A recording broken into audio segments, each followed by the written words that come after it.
Good morning mga kamiras. Gusto niyo bang malaman ang buhay ko everyday? Tuwing pumapasok ako, ayan, maglalakbay ako mula bahay, magta-tricycle, then LRT, lakad-lakad. Ayan ang aking life. Then, syempre may makikita ako dyang charge. Titigil ako. Parang dulo lang sumasasakay ako ng LRT. Isa lang konti, sakay na naman ng LRT.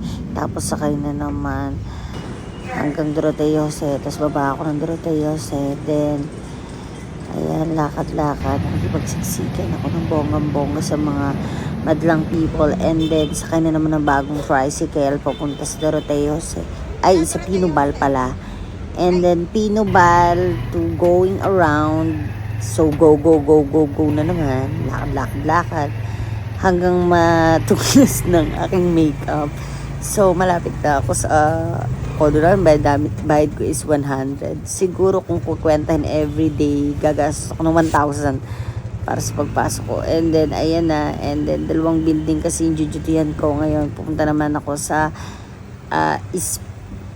Espanya naman. Yan, Galicia Street. Oo, dyan. Dyan yung office ko. And then, muntik na ako malate dyan. At yan, nandyan ako sa guard at kinukuha ko na yung susi. And then, ayan, sinabi niya sa akin, ayan ay susi, then we'll go na sa office. Then, ayan, medyo uminit ang ulo ko ng konti kasi nga hinahanap ko yung susi, may kumuha daw. So, I need to wait na lang dito. So, mag-iintay muna ako dito sa upuan. Pahinga ng konti, and then pakita ko sa inyo yung bagong building na natapos.